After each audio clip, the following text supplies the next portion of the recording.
Kara Zor-El escapes the dying planet of Krypton. She is delayed on her way to Earth. When she gets here 24 years later, she becomes Earth's newest hero, Supergirl. Welcome to the Krypton Report, a Supergirl podcast brought to you by Southgate Media.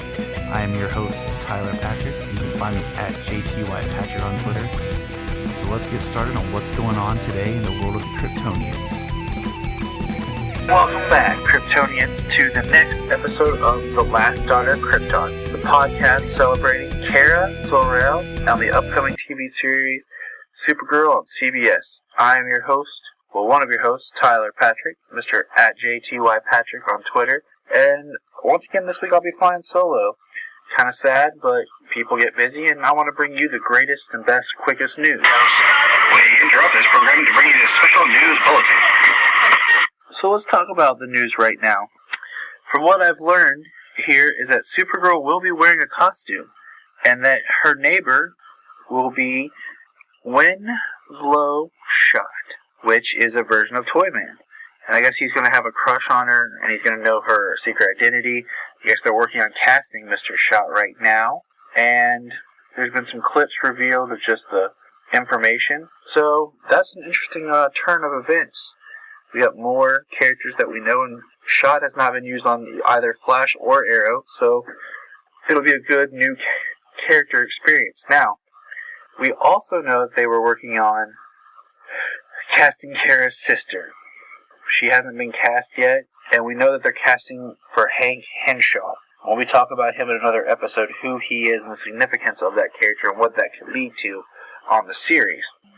Now, there has been some videos that have been leaked, and you can search for actors and actresses auditioning for parts. And I guess there's a mysterious villain that they're referred to as the General. Now, take this with a grain of salt. Some people speculate that it'll be General Zod. I'm wondering if maybe it's a reference to General Eiling. We've already seen the General mentioned and used on Flash. So I don't know. Could be just something they put in here for these auditions. We don't know. We know that she'll be going up against the Lumberjack, which is a horrible name, but we've seen worse, or have we, in the pilot. And I guess they're going to reference her cousin, which you all know is Superman, which is odd, because if they are going to make mention of her cousin, and they are going to reference Superman, that kills my theory about this Supergirl kind of being an amalgam Supergirl of having more of the backstory of Superman, which I think would be kind of odd if they're going to reference her cousin and there's been no other reference to this alien, because we know this is supposed to tie to the Flash Arrowverse. So, I don't know. The quote here in the leaked or released script from the casting session says, quote, from Lumberjack, "You bear his, Superman, in parentheses, symbol, but you are not him," end quote. So we're going to have to wait and see. What are your thoughts on that? What do you guys feel is the right way to go with Supergirl in the series? What we're learning is that they have cast Kara's mom with Laura I can't say that last name. I'm horrible with names. But she will be playing Laura Zor-El. So we know that Kara is Kara Zor-El, the father of Laura and Zor-El. So that gives us some sort of insight into who her background lineage is. Now, this is pretty cool because the actress has been on Nurse Jackie, Law & Order, Nashville, Law & Order SVU, Royal Pains, and go on. So we have that. And it makes me wonder what the description they give us that her guidance will echo across space and time for Kara. So I wonder if she'll be done the way that they do Jor-El in other incarnations of Superman. So that's some pretty cool breaking news. Retcon. Also, to clarify, when we were talking last time, Kara from the animated Bruce Timm Superman the Animated Series, Justice League Unlimited series, is actually Kara in Z. And the reason being is because at the time, Kara Zor-El no longer existed, and DC didn't want to do anything with that character. So Kara in Z is from the sister world of Argos. Like we talked before, usually they have Kara from Argos City. So now this is from Argos, the planet, and she is come to Earth and becomes Supergirl. Now, we will be reviewing those episodes from the animated series, Season 2, called Little Girl Lost, as soon as we get there on the schedule. But that's just some clarification of who that character is. When you see her in the animated series, her costume is actually of the Linda Danvers Supergirl, which we will touch on later on. We do what's called Matrix, which is coming up. But I wanted to just flesh out the fact that this Kara is a different Kara. So there you have it. And alright, moving forward, the rest of the show. Villain predictions. Now, something new we're going to start on the show each week is we're going to talk about one villain that we would like to see face off against Supergirl. And this week, my suggestion for a villain for Supergirl TV series is Parasite. I think Parasite can be a really unique villain. It hasn't been done yet. Flash, Arrow, and they can bring it in however they choose to. But it could be a really good villain, being that it can give her that chance of feeling without her powers, without having to use kryptonite. Someone that could be strong, could be anything, could be, adapting other people's voices, adapting their skills. So it's definitely my choice. So here we go. Today's episode, we're going to be talking about Power Girl. But today, I got with me my man, Mr. Mike Hedrick. How you doing, Mike? Hey, not too bad. What's going on? Not much, man. Welcome. Thank you for being on the last daughter of Krypton. And usually, what we do now, starting out with each guest, what we're going to do is get their thoughts, their feedback. What's your initial thoughts about the Supergirl TV series? They're mixed because really, I don't know. Like DC seems like they've got the whole TV show deal going on pretty well, but I don't know. Let's hope they can keep this rolling. What do you think about my theories coming abound about? Can we have a Supergirl show without a Superman, or do we need to have some sort of Superman in the show? It all started with Superman. I feel like, in the comics, without Superman, we would not have Supergirl, obviously. So I feel like they need to keep that in there, even if it's just, some hints here and there. Now, I don't know about you, but have you been paying attention to the casting? Not entirely. I know when they casted Supergirl herself, but the rest of them I'm in the dark with. Yeah, I haven't seen her in anything, and I actually went and rented that movie Whiplash that she's in. I'll be checking that out and bringing kind of I always like to check out some work by the actors if I can, so I kind of get a feel from her skill. I've said so before, I've never watched Glee, and I don't intend to, even though I love what Grant Gustin's doing on The Flash. I don't want to watch Glee. I don't. But anyway, alright, so what do you think on a Supergirl TV series? What DC villain would you like to see show up? You mean, are there any left after Flash and Arrow? I always look at it because they reference them being a connective universe. They've mentioned the Lumberjack that's going to be the villain in the pilot. So we're just kind of brainstorming. I mentioned earlier in part of the cast that I'd like to see Parasite as a villain here on. That would be cool. That would definitely be cool. I'm thinking back what villains are Supermans, what are Supergirls, and which ones I think they could incorporate into the series. I think they could do an origin of Parasite, but he could also just be a meta-human that from the spill out at the Star Labs. But I don't want Star Labs spill out to be the only source of villains and meta-humans. I don't want to end up being like in Smallville where every villain was powered by meteor rock. But they all got their power with whatever you were doing at the time of the shower, if you were trapped around kryptonite and you were swimming, you became Water Man. Right. Or, so I don't want that kind of pitfall for the show. Yeah, because you don't necessarily want that same footprint that the Flash has laid out, that all these people have these special abilities because of this one singularity. But, I think they'll be able to come up with something on their own that'll, be unique. And if not, then, good luck to it for staying around for a season. I think that's all these people get meta-human abilities, but somehow Barry's the only one that wants to do something good with it. Everyone else is like, oh, I'm going to rob people, or I'm a criminal, but get powers. Like, all the bad people. I mean, that's Firestorm excluded. Yeah. That's a whole other debate, whole other show. But, alright, well, let's get into today's topic. Last week we talked about who is Kara Zor-El. And this time we're going to talk about Power Girl. Well, Power Girl's kind of tricky. Power Girl's real name is Kara Zor-El. It's just the letter L, not the E-L that we know, that we've come to see. And the reason for that is she's from Earth 2. Now, we know that DC is big on the multiverse, and there's different Earths, different planets. So, she first appeared in All-Star Comics number 58 in January, February of 1976. I don't know about you, but that was before I was born. Yeah, a little bit. So, she is the cousin to Superman. She's just from, like we said, Earth 2. Now, Earth 2 has predominantly been the Golden Age characters with Alan Scott Green Lantern, Jay Garrick Flash, Wildcat. What's some of the other characters that appeared on the JSA, the Justice Society?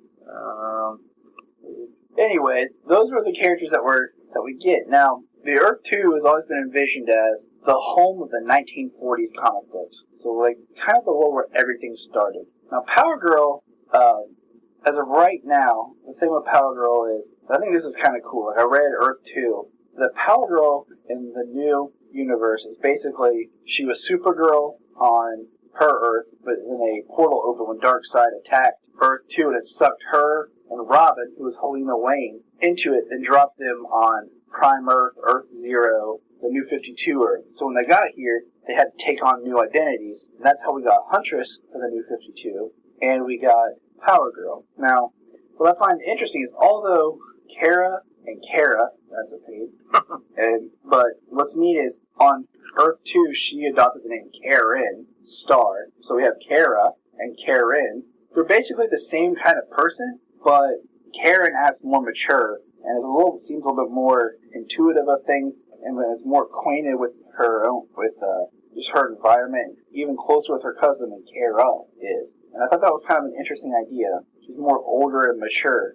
What are your thoughts, Mike, on Power Girl so far? Honestly, I'm not entirely familiar with her, but just in browsing here over her history, I'm quite amazed at how much there is here to work with. I mean, just in some of the notable aliases here, there's one that's Kara of Atlantis. Okay, nice. I mean, that's something I was never even aware of. I missed that one. And so that in itself, I think would bring about a bounty of stories. It's interesting how much of a popular character she is. And now, one thing is, there's a difference in the costumes between Power Girl and Supergirl. Supergirl, of course, has the traditional costume we're familiar with that mimics Superman. Power Girl's is a white suit with blue boots. And you can't talk about Power Girl without mentioning the fact that she has usually an open area in her chest, because they were originally supposed to, there's some line in the comic, I can't remember which one, that she hadn't found her symbol to put there, so that she left it open. But usually it's very distinctive, and there's the cleavage cut out. Now, one of the funny things with Power Girl is, the original artist, when he started drawing her for fun, thought he would mess with the DC editors, and in each issues kept making her chest size larger and larger until about 4 issues into the run they actually noticed, wait a minute, something's wrong here. So she has a known kind of underlining tone of being known for that distinctively. It's kind of sad that's how such an awesome, strong character gets remembered. And honestly, if that does make it to TV, I mean, they're going to take artistic liberties to maybe expound on that, but I don't think it's going to be that ridiculous. I don't either. I see, because Power Girl's become such a popular character, and we have Kara. Because they're kind of the same character, that's why we're kind of talking about her. It's just the idea, because with the show, I see them being able to do an amalgam of Supergirl, Power Girl kind of character, maybe pull from different things, mess with the universe and everything. One of the cooler things is, Power Girl didn't want to have a derivative of Superman. She wanted to be her own hero, and that's why she chose the name Power Girl, which is fine, because she's supposed to be a teenager, but I feel like the way they do Supergirl and Power Girl, sometimes they come off more as just young adults, and I think it's weird that they negate themselves down to girl, sort of like a woman character. Right. But maybe that's just me. If you're interested in Power Girl, and you're reading anything in the New 52, check out Supergirl 19. It's a really fun, interesting issue where Power Girl meets Kara. So Supergirl and Power Girl are together, and fun unfold. We'll just say that. Good time. Now, we would mention Power Girl has appeared in other media, but not really anything substantial. In Justice League Unlimited, there's a character that's a clone from Supergirl called Galatea. And Galatea, the way they draw her with the white outfit, is like a reminiscent of a Power Girl. She's made from Dr. Emil Hamilton, which is, if you follow the animated series of either Justice League or Superman, it's kind of sad because, you have Dr. Hamilton as such a friend Superman. And then when Superman gets taken over and used by Darkseid, they don't trust him anymore. So when Superman trusts Dr. Hamilton to help Supergirl, he takes a sample of her blood and clones her to make her a weapon for the government. So, there's also something else here. I just noticed here. It says that Power Girl's abilities have fluctuated since 1986. So this could be something that is touched on as well. Maybe, being in this new environment, the instability of exposure. Well, does it say what kind of powers she fluctuated? It doesn't. Everything that was listed were the same abilities that Superman had. The X-ray vision, the heat vision, the freeze breath, all those things. Oh, freeze breath. Not right now. I don't. Actually, I wanted heat vision in flight. I burned the cats running around here. Then freeze it with my breath. Put it in shock. That would be hilarious. Because I melt the ice with my heat vision. Or if I did like going to work, just fly past my work and and just freeze the ice. Like, wow, somehow there's an ice storm just right here. I don't know how it happened. I don't know. But if anyone really wants to see Power Girl, check out the film, the animated film Superman, Batman, Public Enemies. Power Girl is in that. It's actually Power Girl. It's a great film. Any of the direct DC films are awesome. What's cool is Power Girl is voiced by Allison Mack, who people would know as Chloe from Smallville. So it's a really great way of seeing her. She ends up being recruited by Luthor to stop Superman. So they think he's a murderer. So him and Batman are on the run from the government. It's great. And there's no mention of Kara in the film, so that storyline comes up later in the film we're reviewing when we do the sequel, the pseudo-sequel, which is Batman Superman Apocalypse. So that's a good one to check out. So that's kind of Power Girl in a nutshell. And like I said, we're not touching on everything too deep because we're learning who Kara is, and we'll get into some more examples of Kara. But we're going to kind of just see where the show takes us and what we can expect from the show. I'm pretty excited. I love my Kryptonians. I love Superman. I just thought Supergirl was a great character, and we need. I don't know how many people out there have seen the little girl that wrote an article to DC Comics that they needed more female superheroes. So I totally get behind. We need a Power Girl show. Not Power Girl, Supergirl show. We need to get a role model out there for girls. I mean, on Arrow we've had Huntress, which I would not say is a role model for girls. Black Canary or just the Canary, either one, not really like a role model for girls. Heck, even Arrow's not a role model, but Flash is. So we need a Supergirl show for all the little girls to tune in and be like, I want to be like her. Get some good vibes going. But even into that whole thing, I mean, with every hero, there's a flip side to how they have to live and deal with their own life. Like you see Barry, how he's a forensic scientist there for the police. He has to deal with the real life, everyday situations. So I would hope that they would, not just explore or just focus in on the superheroine side of the story, but when they do come around to doing this, that they'll jump in. And, how's she dealing with everyday life? Because these are things that girls and women are dealing with every day. So why not make those, show them how someone is going to deal with this dual identity. I completely agree. I mean, we got a touch of that on Smallville. I feel like that they never really fleshed out the Kara character. She was only in for a season. We saw what Clark had to go through with keeping his powers. And with these new shows, the way they're a little bit more secretive. And plus, I mean, Oliver's an adult, Barry's an adult. But what happens when you have someone who's supposed to be a little bit younger, and they haven't always said, but maybe she's in high school, maybe not, maybe she's in college, we'll find out. But how she's dealing with being an alien. And I'm really excited for the show. I love the comic book series when they're done correctly, and so far there's a good track record. We'll see what happens. We're bringing up the CBS's Supergirl. Just remember, I'm here today with Mr. Mike. Mike, you want to drop where they can find you on Twitter, online? Honestly, I have been on Twitter. I just don't even remember what my handle is. It's been a while. Well, I'll look to the page. I'll drop a line, and I'll tweet out to Mike. And if anyone wants to talk more with Mike or myself, you can find us online. And just remember, Supergirl is coming. Now she returns. She arrives. Catch you next time. Thank you for listening to the Krypton Report, the Supergirl podcast. Hit us up on Twitter @Krypton Report. Leave us a review on iTunes and let you know what you think, how the show can be better, your thoughts on Supergirl, and anything else you feel like chatting about. And I'll catch you next week.